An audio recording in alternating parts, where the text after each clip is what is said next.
Isso que eu vou te falar nesse vídeo vai determinar toda a sua jornada dentro da aprendizagem do inglês ou qualquer outro idioma. Isso é um aspecto tão fundamental da forma como o nosso cérebro opera que é muito frustrante ver o quanto isso não é falado nas escolas e outros espaços de aprendizagem de idiomas. E todo esse assunto ele é muito denso e muito complexo, então aqui eu vou dar um resumo só o suficiente para que você entenda e isso já mude a sua forma de estudar inglês e também de absorver conhecimento.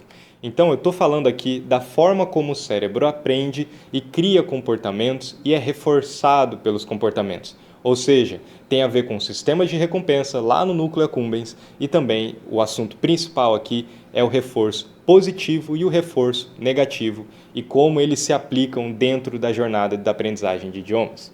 Então, se esse é um assunto que te interessa sobre neurociências e a forma como o cérebro aprende, tem vários vídeos aqui no YouTube sobre o assunto, principalmente do Wesley, então eu tenho certeza que você vai ter material para complementar esse vídeo. Aqui eu quero te dar uma ótica um pouco diferente, que eu não vi ninguém falando em outro canal, que é como o sistema de recompensas e esses reforços, eles aplicam dentro da aprendizagem de idiomas. Então, o que é um reforço positivo e um reforço negativo?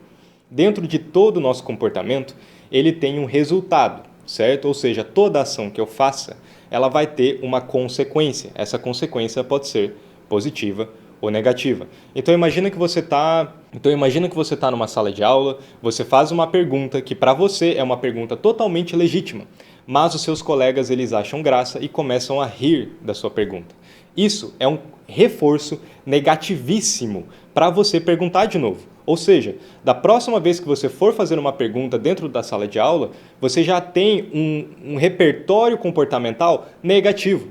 Ou seja, o seu cérebro ele começa a criar expectativas de que aquela situação vai acontecer de novo, de que as pessoas vão rir de você e das suas ideias, e gradualmente você se fecha e passa a perguntar menos. Eu tenho certeza que você pode encontrar vários exemplos dentro da sua própria vida onde isso se aplica, porque isso é muito normal. Ou seja, o que seria um reforço positivo, por exemplo? Seria você fazer uma pergunta e então as pessoas te aplaudem, elas ficam curiosas, a professora te elogia, fala, nossa, que pergunta interessante.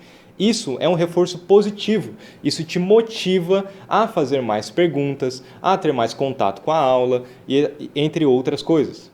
E como que isso tudo se aplica na aprendizagem de idiomas? Então, para começar, todo brasileiro ele tem muita vergonha de falar inglês. Isso é algo que você mesmo pode perceber consigo mesmo.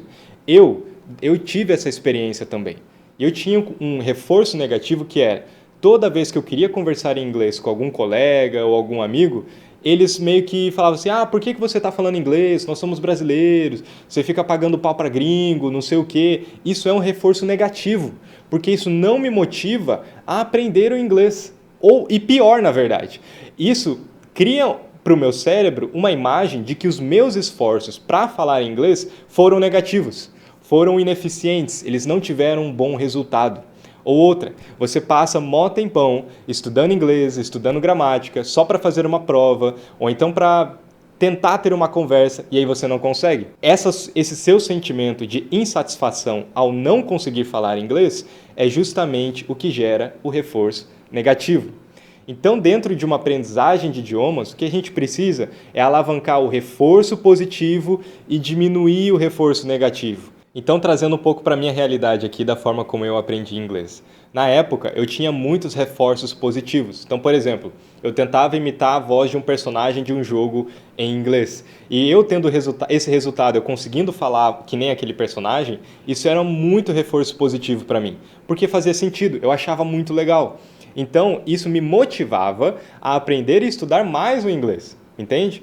Então você tem que buscar maneiras que vão te reforçar. Ou seja, se você gosta de culinária, cara, faça um prato, faça um bolo, faça qualquer coisa que seja relacionado ao inglês, uma receita americana ou algo do gênero. E quando você comer e pensar, caraca, eu li essa receita em inglês, eu tive essa experiência por conta do meu contato com o inglês, isso é um reforço positivo. E outra, fique muito atento a esses amigos que ficam falando assim, por que você está falando inglês, está pagando pau para gringo? Cara, essa narrativa é muito comum aqui no Brasil, muito comum, e ela é um mega reforço negativo. Você tem que eliminar isso da sua vida. Ou seja, se algum conhecido seu, algum amigo, expressa isso para você na sua tentativa de aprender inglês, cara, você tem duas opções. Ou você aponta o dedo e fala, irmão, isso está errado. Você não pode fazer isso aí, que isso é reforço negativo.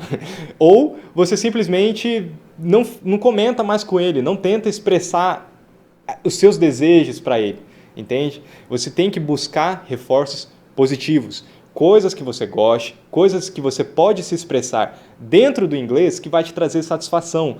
Ler um livro de um tema que você goste, ver um vídeo que você goste em inglês, se interesse pelo assunto, não tenta fazer coisas que você já não gosta. Se tem algo que você não gosta em português, por que você vai fazer isso em inglês, sabe? É tipo o dobro de dificuldade, entende?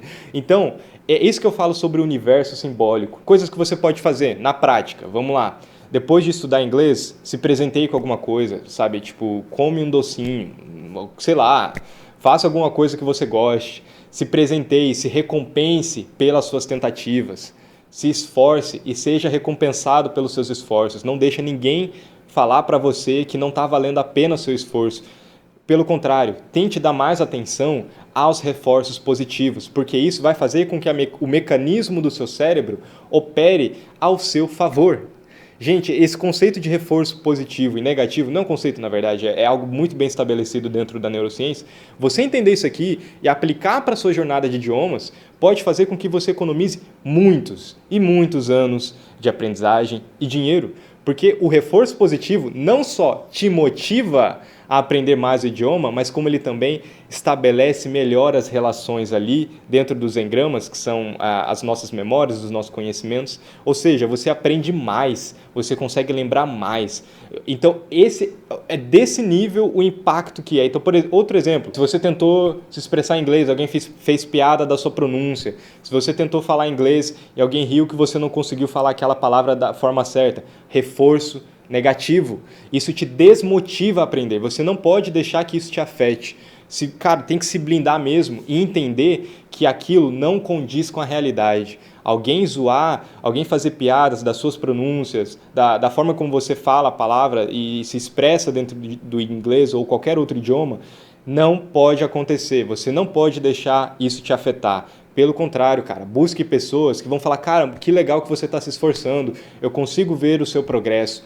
É isso que vai te levar à fluência, porque esse reforço positivo de ter alguém te apoiando, de ter alguém que realmente fale bem dos seus esforços, isso vai fazer com que você aprenda mais e mais rápido e também chegue a estados de fluência mais rápidos. Então, se você quer saber mais técnicas e mais coisas sobre como aprender inglês de uma forma mais tranquila, veja esse vídeo aqui.